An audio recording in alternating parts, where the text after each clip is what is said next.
Welcome to the DNA of Things, where we explore the intersection of science, technology, and human potential. I'm your host, Dr. Jeremy Koenig. Today, we're joined by Taylor Johnson, a renowned performance coach who has worked with NFL athletes, esports champions, and business executives from leading organizations like the San Francisco 49ers, Logitech, and Nike. Taylor Johnson's journey from high school athlete to a professional kickboxer and then to a leading figure in human performance is truly inspiring. Taylor Johnson, founder of Taylor Johnson Performance, combines his background in competitive sport and psychology to help individuals and teams achieve peak performance. He has coached NFL players, esports athletes, and business executives, always focusing on holistic growth and optimization. In today's episode, we delve in with Taylor Johnson on his personal journey, exploring his transition from the NFL to esports of all places, and the principles of performance optimization he applies across all fields.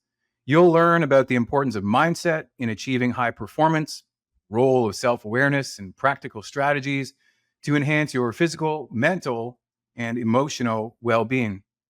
This conversation will provide you valuable insights, really for anybody looking to unlock their potential and excel at their personal and professional life. Let us dive in. Taylor Johnson, welcome, sir, to the DNA of Things. Thanks for having me, man. Good to be here. Super excited to, chat through some of your perspectives. You bring this diversity of, perspective around human performance as a performance coach, your background in competitive sport, NFL, esport, and, now working in the capacity of empowering business athletes. So really interested to hear, about the man behind the mission. And, really, we're going to dive into, all these human performance principles that, your secret sauce as a coach that you use to help unlock folks. But, before we get to all that, I'd love to learn about your own personal journey to optimization and how you came to be doing what you're doing. So if you could maybe share a little bit of that journey to performance optimization, how it brought you to this mission and the passion that exudes from you every time we talk. I'd love to hear how you got to where you are. Yeah, man. Thanks for the opportunity. My path, it started probably back when I was in my teens in high school. And I was playing American football, and our coach, bless his heart, was a great coach, but just not a great strength coach.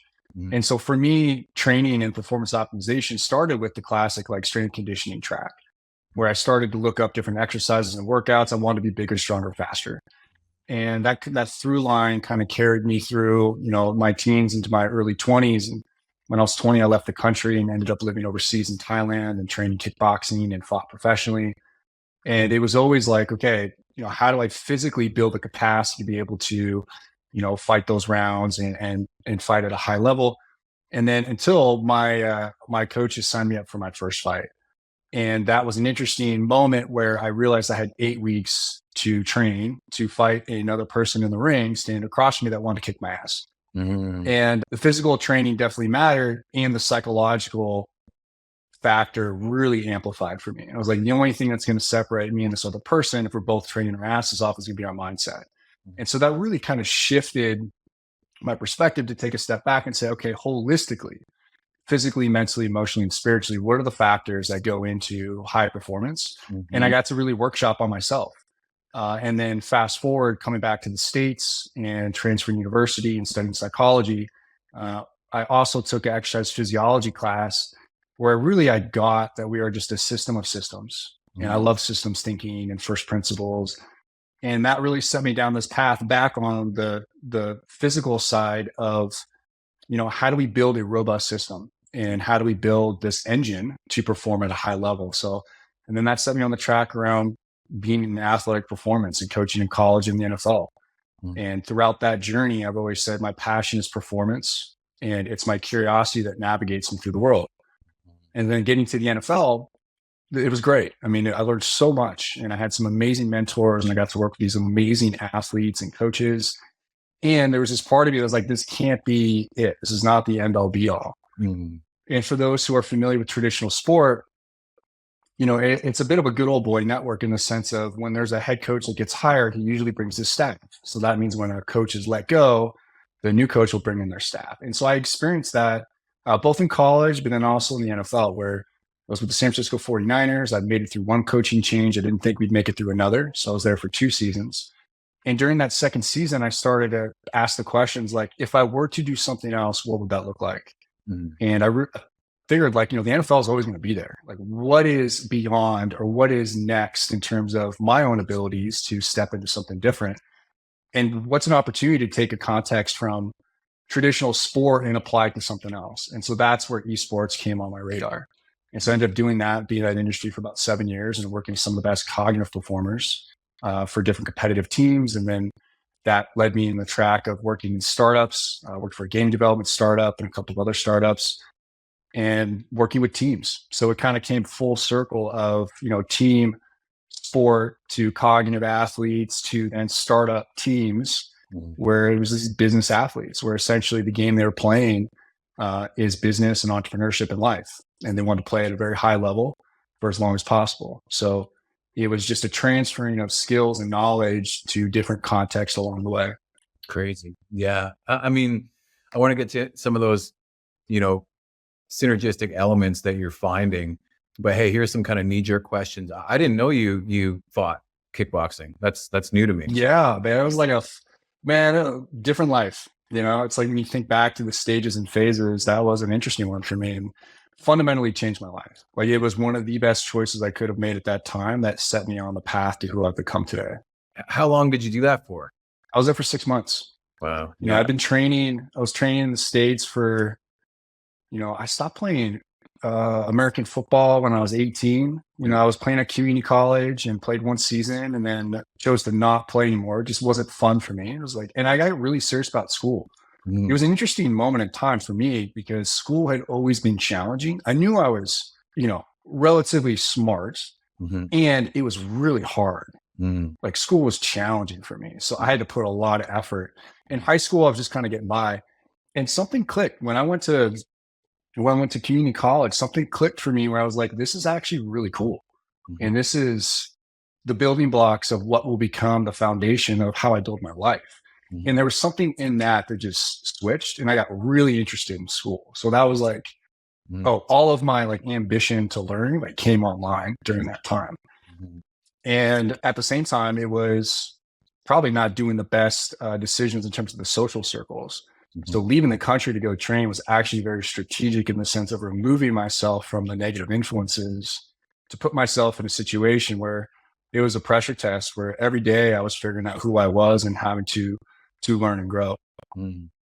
Yeah, it's interesting in like the fight culture and how it can be corrective in that way. Because I fell into my own challenges with youth in my youth. Around age 17, started boxing, and I competed really only not professionally, just the amateur level until I was around 19, and then I saw quickly that the boxing training, because you'd spar guys who were twice your age, weight, and experience to be prepared and to be fight ready, right? That was part of it. Yeah. But like playing soccer does damage, like with like heading the soccer ball, for example. So even Totally. like you're changing blows with guys that, yeah, sure, it's not fight, but it's it's enough of a challenge on the academic side of things. So okay, hey, here's a question out of left field. So Jake Paul and Mike Tyson, who's going to win, or is that even still on? I don't know. To be honest, I haven't really been following it. I got to say, man, Mike Tyson's still a beast. He is. Like, I would not sleep on him. And I also think too, it's an interesting question. I actually haven't seen any of Jake Paul's training videos, so I have no idea. I would bet on Mike Tyson's training age and just his skill and intuition and overall ability. Because he's probably got more of the nuance and the intuition than Jake Paul does. But that's not to say, who knows? Maybe Jake Paul comes out and just smokes him. But I think it'd be a good fight if it happens. I just think it's impressive that Mike Tyson's still getting after it. I've seen some of his training videos. That dude is still scary. I would not want to go against him. No. Well, and it's funny, right? Because you can see like just bringing this into the whole mindset thing that you're talking about, like you can see when those guys are doing their, you know, uh, media appearance, right? You know, the typical trash talk and stuff. Like Mike's super chill and he's like not afraid of it, but you can see that he can just ferociously, you know, turn that on. He's like joking with the guy, but it's like, yeah, but really when I get into the ring, it's like, no, like this is on. And you can actually see like Jake Paul kind of, you know, fall away from that. And it's like, hey man, did he lose that fight in that press conference?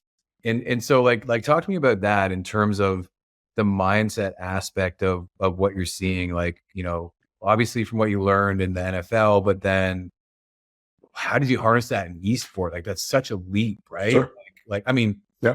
from my perspective, I don't see it that way. But as you said, Yeah. like from everybody else who saw you leave the NFL, they're probably like, dude, like, what are you doing? Like, you have this amazing position, and you know, you're gonna. Yeah.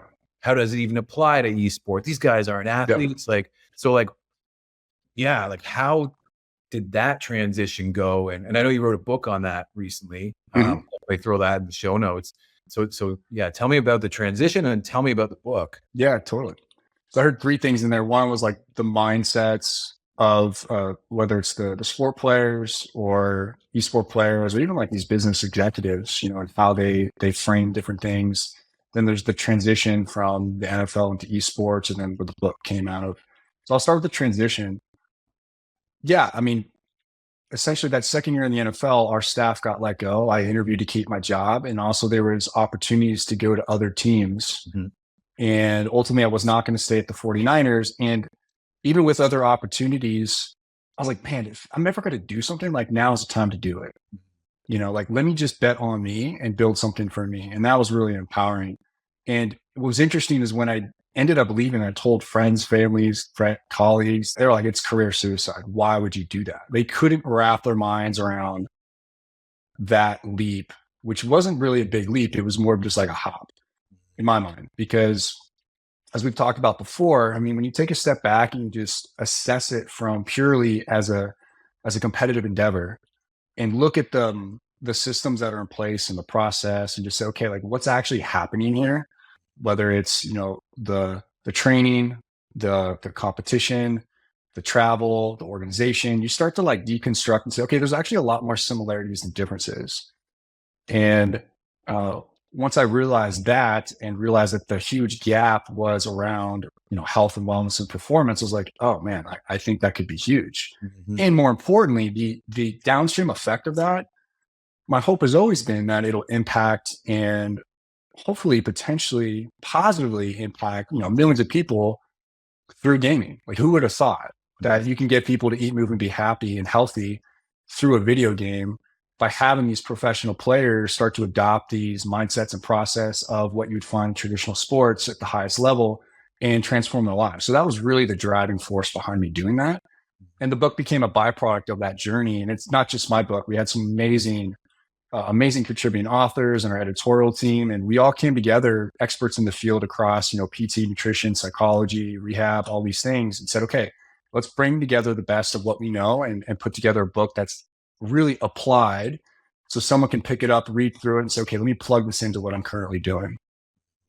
Now, the question around the mindset, I love this because so much of what I think about and do now with individuals I work with, it's really about how it's the process and development from above the neck and between the ears. And it's using a lot of systems thinking. It's using first principles. It's also thinking holistically in terms of, you know, physical, mental, emotional, and spiritual. It's like, what are the values that are driving the beliefs that have been driving the behaviors? And that's really central to my coaching. And so for the mindset component, I love the work that Dr. Eric Potterat's done. He wrote a great book called Learn Excellence. And he talks about the mindsets and essentially the personas that you take on for the different roles that you play in life. And I think that's a really important thing to call out, because who I am as an individual, as a man and as a professional, the mindset that I have in that endeavor is different than when I'm a partner to my fiance. And it's different than that when I'm a son to my father, and different than that as I'm a friend to, you know, one of my other friends. And so I think identifying the mindset or the behaviors associated with that persona, it allows you to toggle back and forth between these different environments And for a lot of these professional players, whether it's sport, esports, or these business athletes, they have like their game face persona where it's like, this is when I'm on. And they have that switch to turn on, or it's more of like a ramp up and a ramp down.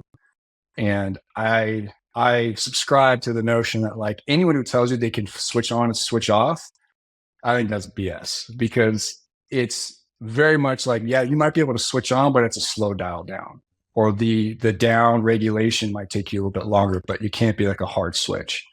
And so I think really just knowing that about yourself.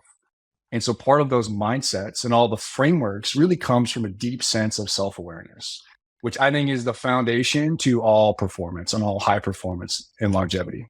Yeah, I mean that's a fascinating perspective where I've done a lot of work on that kind of persona development, personality integration, a lot of personal independent study, continuing education in like the world of behavioral psychology, evolutionary psychology, pop psychology. Like Jordan Peterson's done a lot of work on this recently, pulling into light some of the work of like Nietzsche and the Superman, the fully integrated human. And, it's funny, like independently, I was working down these different personas and I actually, stumbled onto 7. I was like, well, like this is my life as I live it today. And, there's, I like they're literally on a spectrum where there's like the personal self-mastery, here are the things that I do, the non-negotiable things that I do every day, to set my intention and my state in the morning.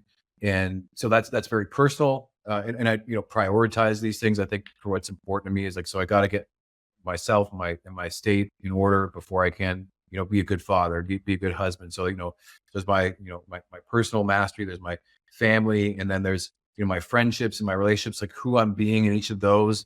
There's who I am in my work life. There's who I am on the broader creativity, the career side, how that's all driving to, service. And then the highest, I think, expression of our creativity, and that's, play, And so those are like, as I say, it's a spectrum, and I've really shied away from this idea of trying to balance them. It's almost near impossible. It's really like, how do I harmonize those things? Right. Yeah. Oh yeah. We've talked about that a lot, man. Yeah. I do not subscribe to balance at all. Mm-hmm. And I think it's a slippery slope for a lot of people because it's almost like this guilty feeling like they have to have balance. And like, if I don't have balance, then make up whatever meaning that becomes for them. And as I've talked about, man, like harmony, in my opinion, and we've talked about this, so I know you share the same belief, is if you can harmonize, right, find your life, like choose the thing, or in that moment in time, like, hey, this is the thing I'm going after, and harmonize and orient the rest of your world around that thing for that duration of time. What that does is it basically up levels the communication and the accountability and responsibility to be able to communicate across all those different things. And I love what you're saying. It's like, you can't balance all those 7 different personalities, but you can harmonize. And it's almost like this, the visual that I have is like, like the soundboard, and you're kind of like moving these dials ups and downs. You're kind of like getting the right groove and flow for whatever moment in time or whatever track you're playing, if you want to use the music analogy. And then when you switch to something else, you pull something down, push something out. It's really cool, man. I mean, like you're pretty dialed in with some forward thinking folks. Like I think about like the Liminal Collective and your founder, CEOs, their co-founders. You've got like Andy Walsh, former director of Red Bull, and you got like Hobie, who's affiliated with like Logitech, Nike, and some really cool, kind of game changing human performers on like I guess the business athlete side of things. Like you've got a really impressive set of experiences that you've collected and you've contributed to with the folks there. Like what's that been like? I mean, I know that's more kind of team side of things. So like, how do the individuals are harmonizing? How do you harmonize the individual harmony? Like, what's that been like? Yeah. I mean, working with Liminal it's awesome. It's like being around the best at what they do, and they're so humble, and I'm very grateful for that opportunity to be able to contribute and be a partner of that organization. And, a big thing that we think about is it really, again, starts with that self-awareness. Some of the best performers have a deep sense of self-awareness, and the best teams understand how to get the best out of their teammates. But first you have to start with you as a human. Then you can act. So the way we frame it is human, humans, humanity. So first you start with you as the human. It's like when you talked about that persona of like that morning, that state, that ready state that you set up the rest of your day. It's like, let me check in and get right with myself. So starting with you and understanding like, what is your operating system and how is it you show up in different contexts in life? What's your process around learning and decision-making? And how do you then communicate and articulate that to others? And then you ask the question, well, then how do we as a team then come together and amplify each other's unique abilities, strengths, creativity, whatever it may be? And you can do that a couple of different ways, right? The way we choose to do it is through our experiential accelerators. And what that means is organizations will come to us and they'll say, hey, we want to accelerate trust, communication, and creative problem solving. We say, great. Now, what we choose to do is not do the, plug and play things that have been done before. We go across all of our performance advisors from business, sports, military, creative arts, research, academia, and look and see what are the best in the world doing at that thing. And how do we start to pull in different subject matter experts or aspects of that and create a very bespoke experience. So it's a one of a kind thing that people have never been through. Now, for me, being a part of that and helping curate that and also just learning from the masters at what they do, it's awesome. And so much of that transfers into my own understanding of human potential and rethinking what is actually possible for ourselves, well, first and foremost for myself, then also for the people that I work with. And then that just kind of continues to ripple effect out. So start with you as a human, then ask the question, humans as a team. And then the bigger question is, well, how might we as an organization, as a group of individuals, impact humanity? So human, humans, humanity. So that's really the through line in how we approach a lot of our work at Liminal. And so, obviously that's got to be like a wicked meta analysis for you to bring to like individual entrepreneurs. And I want to spend a good amount of time on that because I think, we've got a lot of entrepreneurs listening and, even unpacking, to the extent that we have time for this notion of, the operating system. So, as I understand your coaching offering, like to the business athlete, like let's talk a little bit about that in terms of, well, first of all, like what is a business athlete, right? And well, how do we get them to, maximum potential? Yeah, no, it's a great question. Yeah, to me, a business athlete is an individual who is either a former athlete or not. That actually doesn't matter. What matters is the mindset or the appreciation that they want to adopt the best practices across elite performance at any level and figure out how that fits for them and then apply that in the game that they play, which may be business, entrepreneurship, or really just life, right? So it's the through line of saying, hey, I want to perform at the highest level for as long as possible. So it's modeling a lot of the best practices and process and development that you would find in sport and also in military and creative arts and other areas, and saying, hey, what's the best program for you based on the goals that you have? And so the process that I take individuals through, it's really broken down into 3 parts. So a lot of times the individuals that come to me, the area they really want to focus on is the area of career. Say, great. Now, it doesn't mean that we don't look at other areas because, as we talked about before, it's a system of systems, right? So we're always looking holistically, like how things are interconnected. So an individual will come to me, and the first session I do with them as part of their onboarding is we do a deep dive. We figure out what is their winning formula. And so this is a conversation that's evolved for me over the last 3 years of really modeling the foundation from Joseph Campbell's Hero's Journey. And with that, there are stages and phases that come with life. And within those stages and phases, we go through these evolutions of who we are, the goals we have, the aspirations that we have, our values, our beliefs, our unique abilities, our skill sets. They're basically skill stacking. And so a lot of time, high performers, they don't really have a lot of time to really slow down, to assess and take inventory of like, hey, what are all the things I've done? What are all the things I'm really great at? What are my gaps in my abilities? And so we do that. We take the time to like really do a full performance audit and say, okay, what are the beliefs, mindsets, patterns? What are all the amazing things that we've done? And most importantly, what are the things that are no longer working?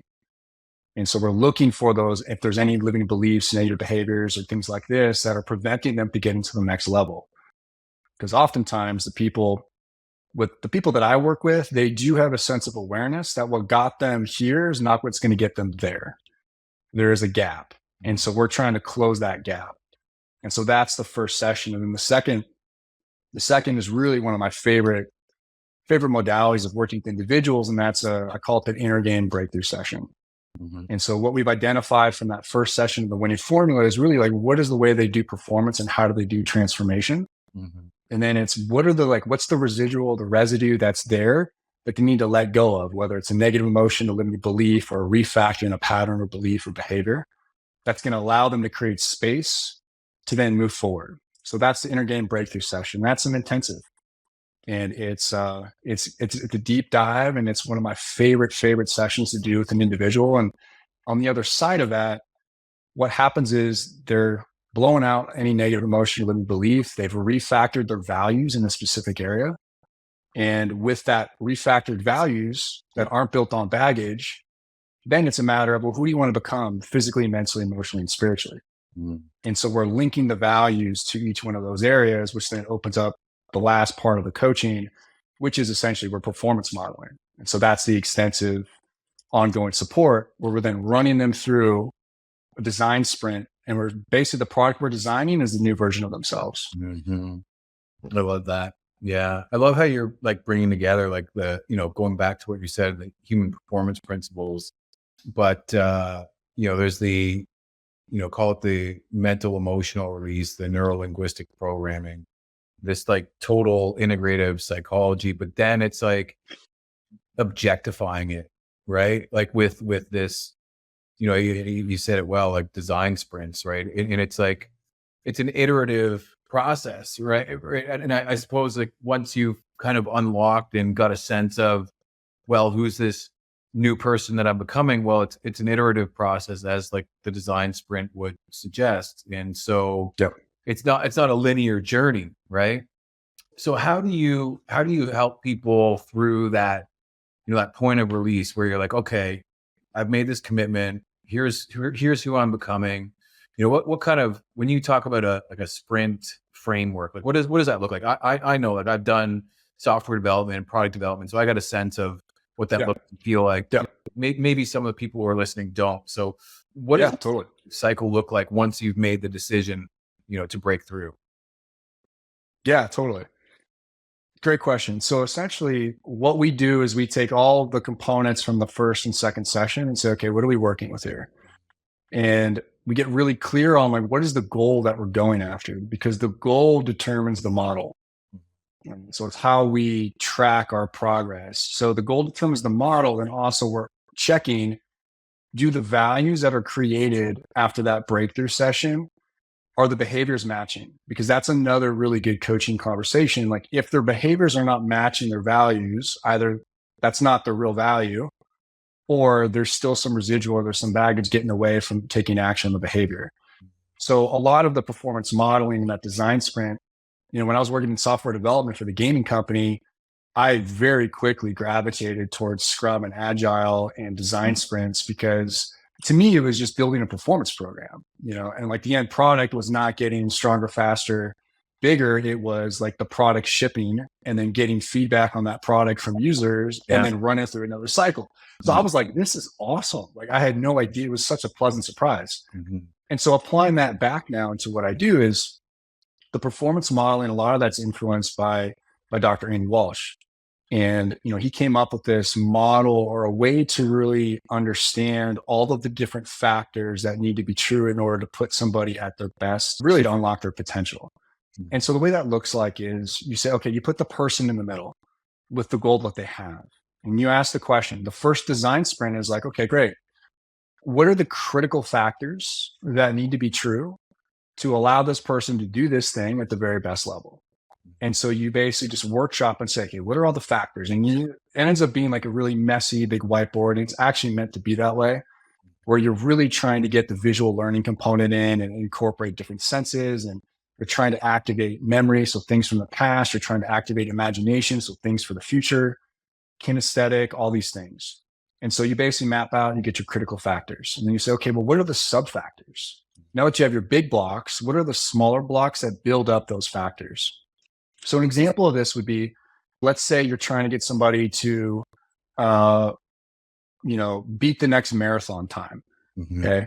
Which I think now it's definitely under sub 2, but I forget the newest record is even below the first one, which is just so crazy. So, but a critical factor in running a marathon is obviously the physical component, right? So within the physical component, you have strength, skill, speed, stamina, suppleness, all these things. So those are sub factors of like the bigger physical component. So that's an example of that. The next sprint cycle will say, okay, once we have the sub factors, then it's like, how do we stack, rank, and prioritize of all the factors that are there? What do we start with, right? What are we going to prioritize? And so it's looking at everything and saying, okay, what is the one area that if we were to hone in on and really focus on, what would that unlock? And what would that allow for the most movement and flow in all the other areas? Essentially, they would all start to self-organize. Right. And so that's essentially how the process goes. And so we're constantly iterating on this thing. And once we kind of come to an end result, you got to keep in mind, the first model is not the right model. Yeah. It doesn't mean it's wrong. It just doesn't mean it's right, because you have to test it. So then you start to ask the question, okay, we got to test it, put it out in the wild, get the feedback. That's where the ongoing coaching really comes in, because if we were to just set somebody up with a model and like let them run loose, you're probably not going to get the best results, because part of that iteration is the feedback loop and then the constant fine tuning. Love it. Question about, okay, so in the physical realm, because you mentioned the marathon, or even go back to the football analogy, the deload component of the cycle, right? Yeah. Right. So I'm talking about periodization, and really what I'm thinking about is like, there's like the periodization in terms of like, call it the calendar year, let's say, in their seasons within the calendar year. Like you in the spring, you're sowing seeds, hopefully intentionally. Then you move into the summer. And the summer is not quite so exciting, because you're protecting your crops. You're getting rid of pests and weeding, and and it's like you got to resist the urge to like not tear up the plant to see if there are roots there, because it's not flowering. And then you get into the harvest, and that's where you're reaping what you sow, and then the winter and the reflection. And so you can actually map that out, in a calendar year. But then there's like sub seasons within the seasons, and so how do you keep the entrepreneur through it, or how do you get them into flow given the ebbs and flows of this product, right? Because like it's like you can leave a breakthrough session, you're like super motivated, you're super jazzed, and then here's an additional layer that I was thinking also is like on the personalities, becoming that fully integrated, harmonized human. That like it's a lot easier to, using the physical analogy, like, well, you would never do Bikram yoga, hot yoga, and then try and squat 500 pounds. You know what I mean? So you probably wouldn't want to, like, I probably wouldn't want to have a, session of loving kindness with my daughter and then, hop into like a, very aggressive, like business meeting, or maybe I would. I mean, I don't think so in practice. I don't do that. So like, how do you put those things there? How do you put the seasons together and the harmonizing the personalities together? And I bet you the answer is like similar to what our friend Dan Path might say, like it depends. But like in your practical experience, like what have you seen? Yeah, I love that. I love the shout out about Dan. Yeah, to kind of stem on that real quick. I mean, one of the things Dan said, which I always appreciated, is there's really like 4 things that happen as you're presenting new stimulus. You stimulate, adapt, stabilize, and then actualize. And most people just stay stuck in the stimulate and adapt, and they don't actually stabilize long enough to realize or actualize the actual gains that they've accomplished. So I think it's important to call out. I love this question because it's something I think about a lot in terms of just big picture annual planning and periodization.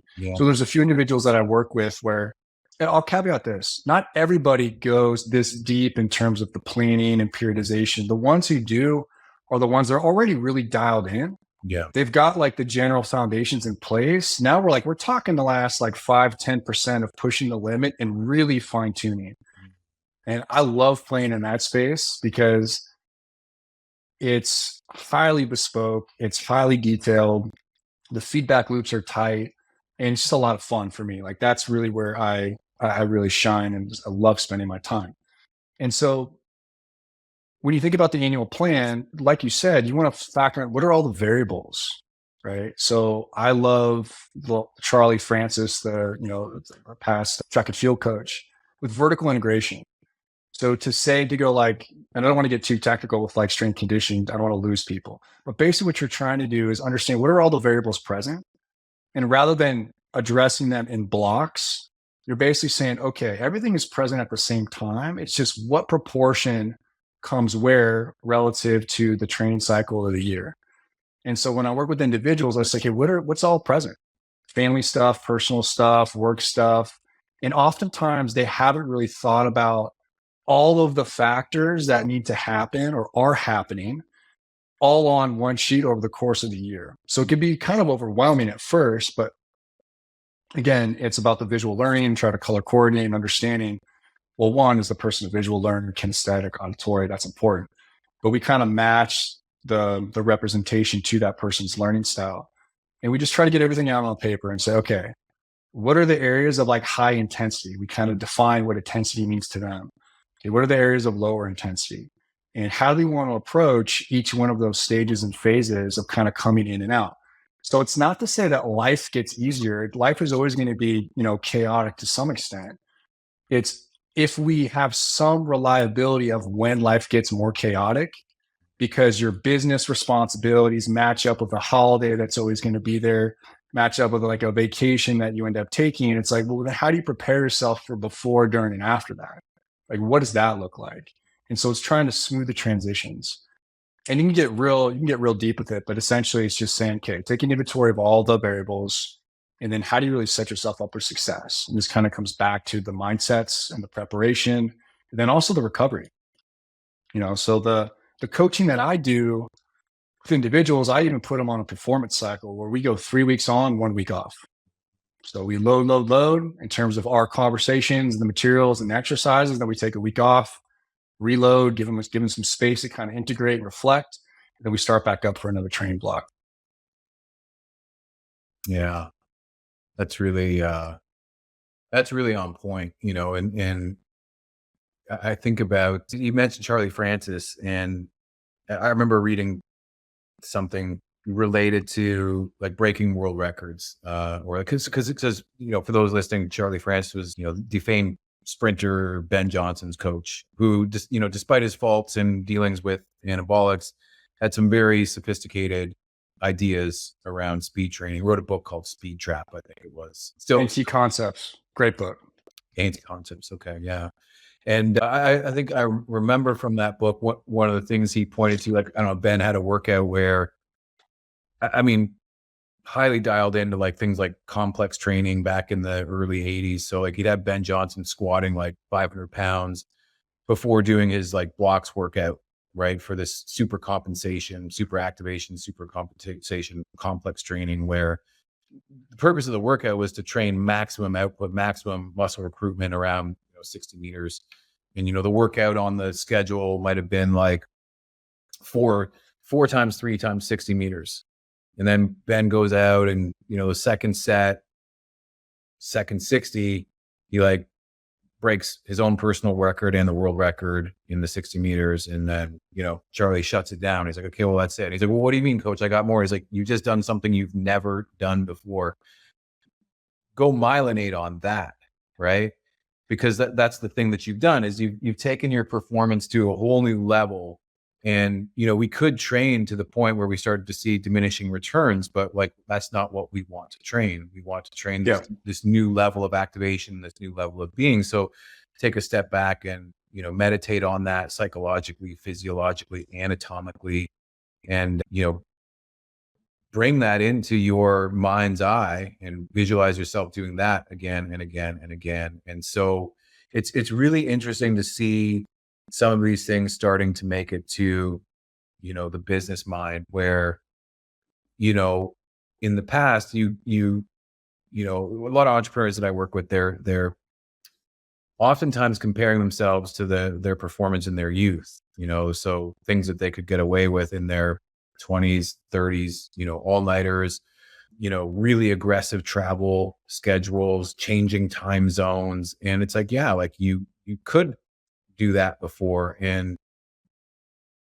you think, oh, well, because I got away with that before, that was the best way to perform. It's like, no, I don't think so. Like, Mhm. you're leaving a lot on the table, and you were, packing yourself for a lot of downstream inflammation that, you know, now has accumulated. And so we have to untangle a lot of that. And we also have to untangle the mindset that more is better. It's not necessarily so.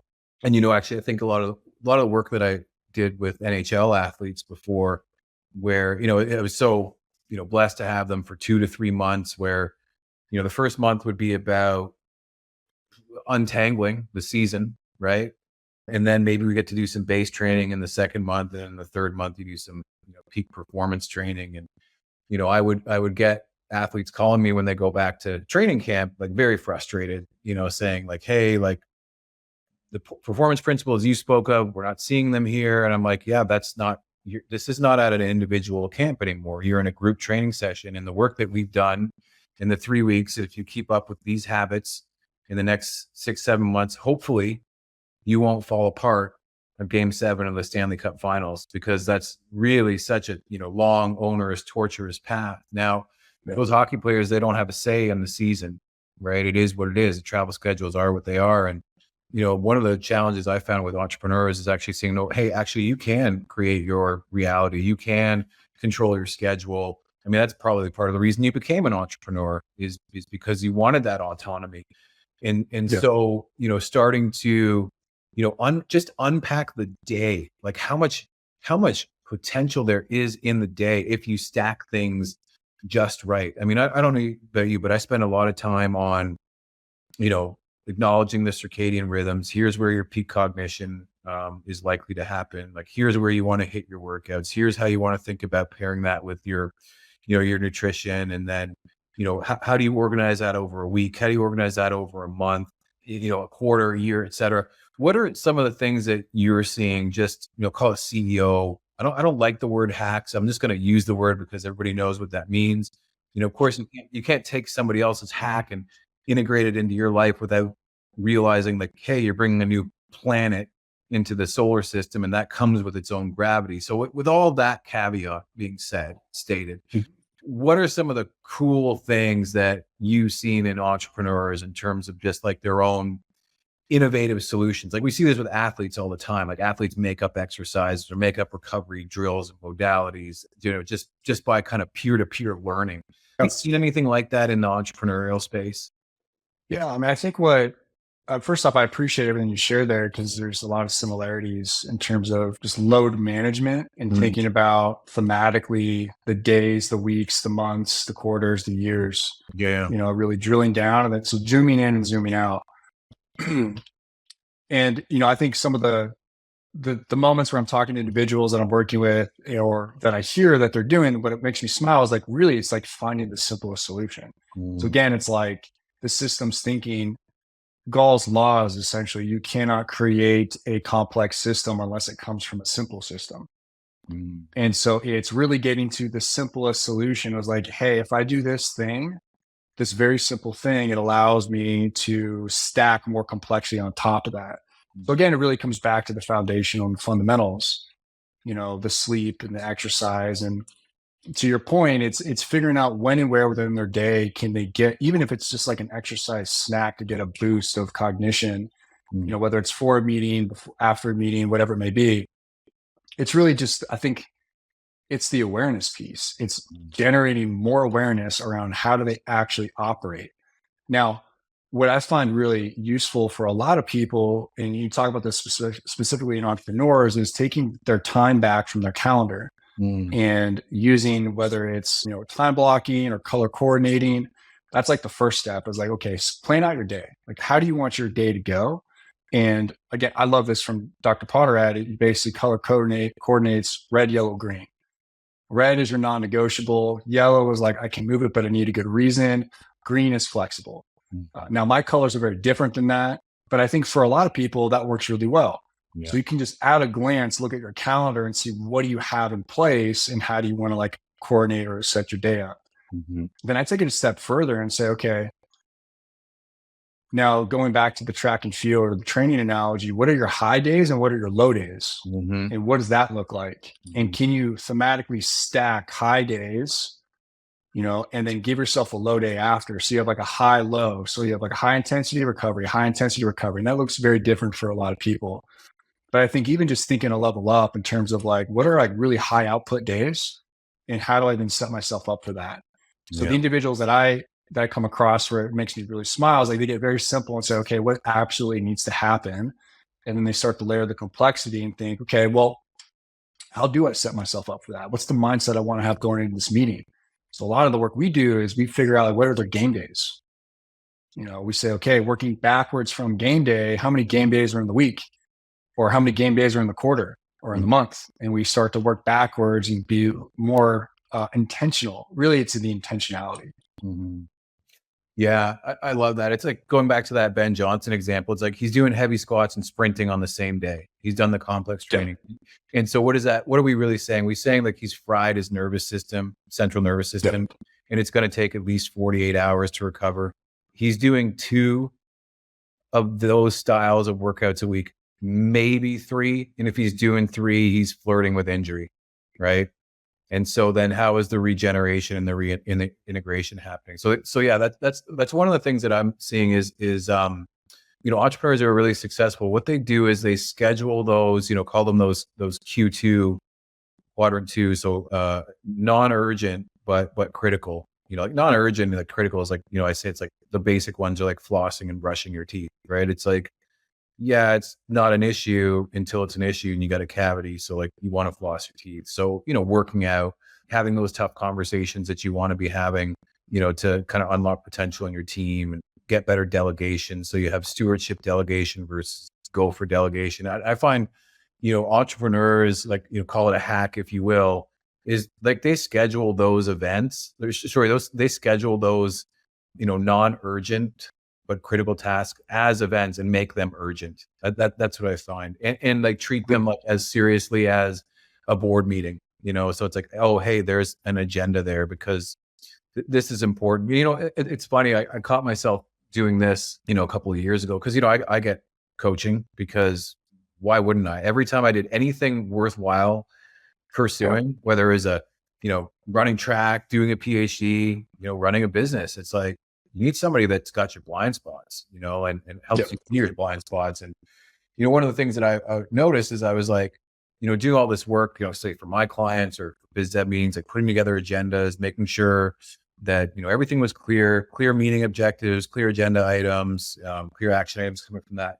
But yet I wasn't doing that for my own coaching, my own sessions. And it's like, wow, like, okay. So, the entrepreneurs that I like love coaching with is, those that do their intake forms proactively. Like I've taken, probably for a decade of work and I put together this little intake heuristic, which is really simply, it was like, hey, how much regeneration did you get this week? How hard was your week? And then, how much time did you spend doing those non-urgent critical items? And I use both sides of the Likert scale, like 1 to 5, and we want to hit 3.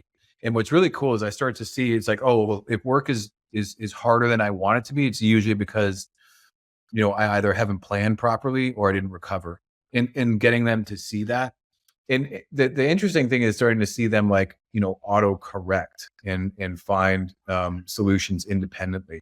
So that's been really neat to see. And like one of my entrepreneurs is really passionate on this, this metric that we've been leveraging. That's like basically the chronological to biological age ratio, right? So we want to have that be at least 1, so like if I'm, for example, 40, I at least want my biological age to be 40. Ideally, I want it to be 30, right? So it's like, hey, cool. Can I get my biological age to be 0.75% of my chronological age? That would be pretty cool. Hmm. Because those are things we can do, and we know those dial in, directly to the psychological and cognitive capacity. On that note, one of the things I wanted to make sure we touched on was, where you see the future in terms of, all this health tech that we're seeing. Again, you working closely with the Liminal Collective and, all the work that they've done previously with Red Bull, like they really are on the tip of the spear. You're on the tip of the spear. So, what are some of your favorite, technologies, recognizing that, hey, technologies are only tools. And if you don't have a clear, vision or map of where you want to go, so what? I'm not going to say we should over index on the tools. But what kinds of, technologies are you excited about that, that your entrepreneurs are having access to or will have access to in the future? And then, what about technologies that make you a better coach, that help coaches be better coaches? What are you seeing there? What are you excited about? Yeah. Yeah. Oh man, so much there. I think the thing that really excites me the most in terms of the technology is really the precision medicine Mm, and kind of aggregating all the different tools that are out there and looking, okay, like what is actually the best protocol for me based on my genetics and physiology and age and all these things. mm, And I know actually I don't know of any one company that's doing it the best right now in terms of like all of the different protocols coming together. But I know there's a lot out there that are moving towards that. And I think, integrating, any sort of tech, whether it's the sleep, I mean, sleep is so important, right? And it's just finding a piece of technology to help amplify or at least bring awareness around your sleep, whether it's Aura, whether it's Whoop, whether it's the sleep aid. I think it doesn't matter. Did I you think what it matters is you bring, have you come say across? again? Sorry to interrupt. Have you come across the Rise app? I got to give them a plug. I don't get any kickbacks from them, but the app is called Rise. I don't know if you've seen it. Anyway, it's a real simple metric. It measures your sleep debt. So it like makes it Cool. can kind of gamify it, right? It's like, oh shoot, I've got 9 hours of sleep debt. Yeah. Anyway, sorry, keep Yeah. so Love it. sleep clearly Well, I think on that point, it's just like, how do you gamify the thing? How do you actually make it interesting and make you want to do it? Right. So that's like, I think precision medicine, I think sleep, that's super interesting. I think on the coaching side, man, really it's leveraging AI, I think, to buy back time. I think another thing on the health tech side is the AI components that are starting to look at like voice and tonality and implications around, somebody's emotional state and things like this. I think that's really interesting. Now, what they use that for in the future, I'm not really sure. Mm. But I think that as part of the whole package of looking at psychometrics, biometrics, and the voice all kind of coming together. There's actually a company called Source that's doing that. They're pairing psychometrics and biometrics and HRV and the psychometric analysis. And like, that's pretty cool. But really leveraging AI as a tool and as a way to, like, I use for my notes, and I like to kind of workshop my notes and come up with different protocols and things like this. I think it basically gets you time back, right? And I think leveraging AI in that way, like another way I use the AI with clients is, if I'm working through something with a client, again, I like pulling in different senses. And so, like, I literally just had a session with a client, and at the end of it, we were coming up with a visual representation for each of the four big pillars for him. So, spiritual, mental, emotional, and physical. And so, he came up with a visual representation for each, and the submodalities, or like what he was really feeling, seeing, hearing in each one of these. Mm. And he gave me a full description. So, I'm like writing up this description. And then I basically plug that in Chat GTP and have it create a mid-journey prompt. And then with the mid-journey prompt, I create this beautiful image. Mm. I was proud of myself for doing it. I was like, that's awesome. Mm. And then I sent it to him. And it was such a meaningful cultural artifact or an anchor moment for him to have what he verbally spoke, to have visually represented back to him. And so I do that with my clients a lot. Mm. So there have been other instances where I've been working with a client and they're working through some sort of block, and I have them describe the block and, basically creating a visual representation of them actually getting through this block. So any way that you can bring in another tool or modality where you're bringing in some visual, I think is really important. So that's how I leverage it with my coaching. Yeah, that's powerful. Like that's like, yeah, I mean, a couple of key points there that I can advocate from my end as well. Like they have the note takers. I don't know which one you use, but I've been using Fathom Note Taker is my favorite by far. You can basically go into these things and change the output based on what kind of meeting you're having, like as a coaching meeting or a biz dev session. But I mean, the truth is, unless you have the habits of note taking anyway and making a point of following up, you won't necessarily get the benefit, right? So I mean, it's Kevin Kelly, his futurist, the guy who founded Wired magazine. I mean, he said, I love how he said it like 10 years ago. It's like, maybe artificial intelligence is a misnomer. It's like, maybe he's wrong. Maybe there is going to be some consciousness or self-awareness that emerges in the future. Let's see. But for now, it's like, it's a way of doing long division faster, right? And of course, the generative component of that is, I'm certainly oversimplifying here. Regardless, let's just work on that picture of AI for now, where it's smartness. It's a way of getting the answer faster. A lot of tasks, administrative tasks that we did before that used to take up like maybe 40 to 60% of our time are now automated. And so what does that mean is we get to ask better questions. We get to listen better, I think, and you have more of your cognitive faculties geared towards asking that beautiful question, which I think, as coaches, that's what we get to do is we get to hear people. We allow people to hear themselves. And then we get to ask them questions that, to pull from, a quote that I've seen you often use is, we can't solve problems with the same thinking we use to create them, the Albert Einstein's quote there, right? So, how do we get to new levels of thinking on top of these artificial intelligence frames, which have in their foundation the data that is uniquely you.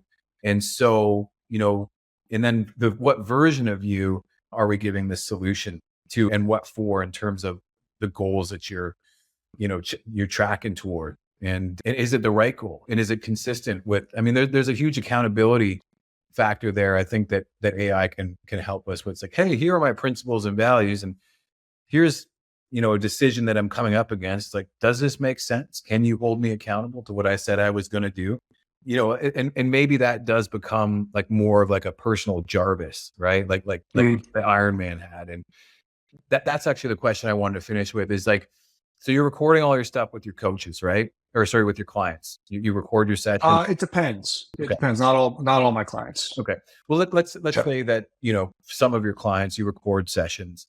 And so, the AI is going to detect what is helpful, maybe less so, maybe more so. Could you imagine a future where you would create like an AI digital version of yourself and give that to your client to interact with? Like, hey man, like when I'm not here, I'm on vacation, but have a conversation with my avatar. Would you do that? Yeah. I mean, that's interesting, man. It's an interesting thought experiment. I think first what I want to say is like, I really appreciate the comment you made about the AI allows us to be more of us because it's kind of taking off a lot of the other, miscellaneous things that we need to do. And for the clients that I do use the AI recording on, it allows me to be even more present because I'm not worried about missing anything in the conversation. Yeah. And I'll still do a shorthand, quick note here and there, but it's to just remind myself if the client's really going on with a specific scenario. Mm-hmm. And, at Liminal, we talk about this quite a bit in terms of like the paradox, like this human machine paradox, where we don't see it as a threat. We see it as actually an amazing opportunity to become even more human, to really tap into our own virtues and who we are in our core and amplify our creativity to collaborate with the technology.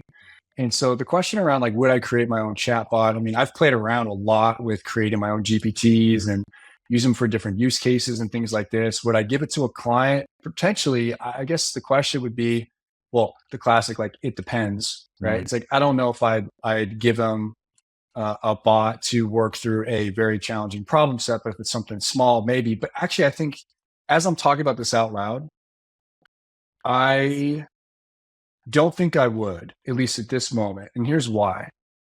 If I'm doing my job correctly, I'm essentially helping my clients think more clearly and make decisions based on their own awareness of who they are and who they're becoming.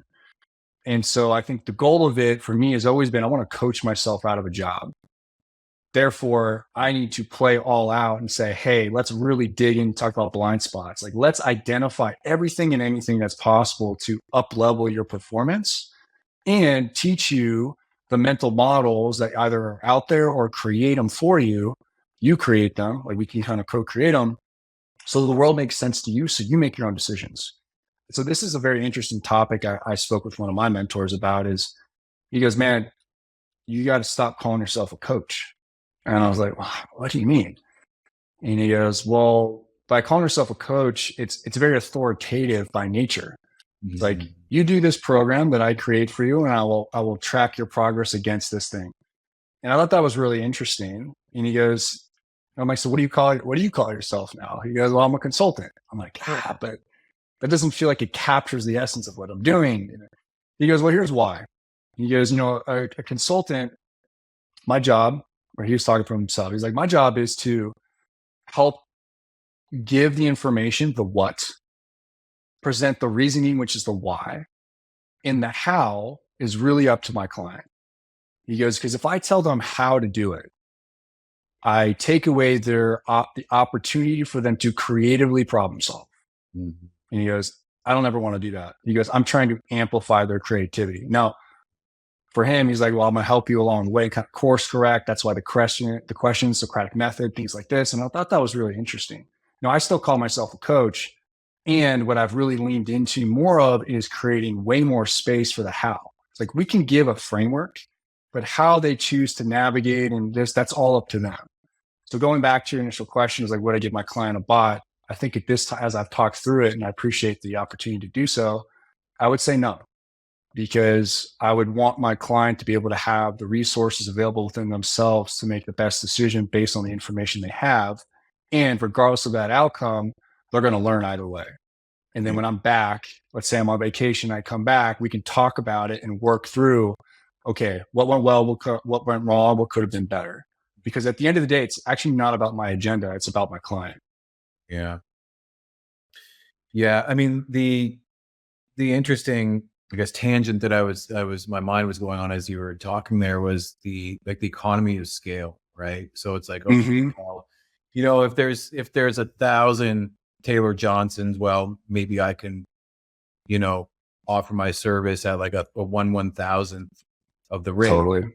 And, but I was talking to my wife about this today where, I've spent, probably, I don't know, the last 20 years turning everything that I've learned from, sport science training, like from different modalities, different sports, like, boxing, track and field, swimming, various martial arts, and, kind of turn it into my own kind of heuristic that like works for me. And we were just kind of talking about the fitness industry, and it's like, yeah, like I don't sell training programs. That's not really what I do. But I look at it, would I pay somebody $1,000 a month for this training plan that I've developed for me in the way that, it now unfolds, like versus, $10 a month for the app? And it's like, kind of like, well, it's like, paying the higher rate almost brings with it this accountability, which is, it's strange. Sure. Hey, it's like, okay, well, if I pay more, I'm more likely to do it. Like think about how many books we've bought that we don't read, I know. Yeah. Versus that's why I switched over to Kindle, man. I've moved a bunch in the years. It's like, man, like more than 2/3 of my stuff was just all books. Yeah. Yeah. No, I'm the same. And, but you're more likely to, to pay $1,000 for a 1-hour consult that you might get in a week of reading the book, but you don't get the conversation. So it really is coming up to these, I think, great ideas, right? Where, what I'm seeing in coaching is getting people to those breakthrough ideas. And, so, tell us, like, what's next for you, in your world of coaching. You've got, so you went from the whole human performance NFL athlete to the esport athlete. Now you're in the business coach. You've got the teams. What's the next step for you in your career? And also, like, how do people find you and connect with you to engage at that level? Yeah, I appreciate that. And I love this conversation as always, man, that we always jam out. It's a lot of fun. What's next? That's a great question. really my focus is continue to build my private practice. So really working on building out this business athlete framework and working with just amazing people, and then also the work that I do with Liminal and putting on those experiences and building out an internal coaching practice with them, which, before and after the anchor moments that we create within those experiences is offering the integration, calibration, taking a transformational moment and turning that into transformational momentum. Mhm. So that's the stuff with Liminal. If you want to check them out, it's at theliminalcollective.com. We could put that in the show notes as well. And then stuff for myself, it's again, building my practice, where I'm going, it's like I've got a felt sense of where I want to be. And it'd be hard for me to say I'll end up at a certain point because as you've experienced, and we go through so many different evolutions, and to say I'd be where I am now when I first got into coaching or even 10 years ago or 5 years ago, I'd be like, oh, you're crazy. So I'll kind of wrap up that question with a quote. One of my favorite books is A Lion Tracker's Guide to Life by Boyd Varty. And in that book, one of the quotes, he's talking about one of his mentors in lion tracking. And he asks this guide, he goes, how do you know where to go?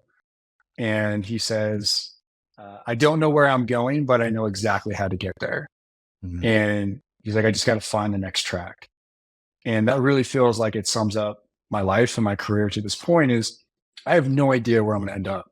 I have a sense of what's driving me in terms of my values and how I choose to navigate the world and the people I want to surround myself with. And I know it'll be related to human performance and human potential. But what that actually manifests, I don't know. What I do know is I'm just going to keep showing up and being myself and authentically express myself and lean into the challenges and just grow and learn, man. Like and take everything life has to offer in that capacity. And I would love for people to follow me on LinkedIn. That's probably the best way to follow along my journey and what I'm doing. So Taylor Johnson, TaylorJohnsonPerformance.com is my website, and LinkedIn is where you can check all my content. Awesome. And please reach out. We'd love to talk to anybody. Awesome. Taylor, thank you so much for your time. You've been most generous. I'm looking forward to doing this again. Thanks, brother. Appreciate you. Thank you for joining us on another episode of the DNA of Things. Now, today we ventured deep with Taylor Johnson, where he shared his incredible journey from high school athlete to a leader in human performance coaching. We've explored the principles of performance optimization, the significance of mindset, and how to harmonize various aspects of life to achieve peak performance.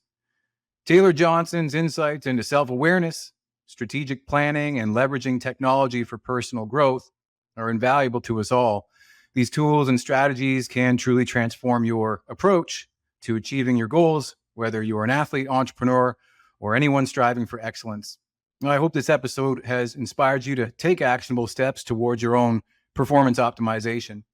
If you found this session valuable, found the conversation interesting, as before, please share this episode with friends, family, and colleagues. We are building a community of conscious creators, so let us spread the knowledge and empower others to reach their highest potential. Until next time, stay curious and keep pushing the boundaries of what is possible.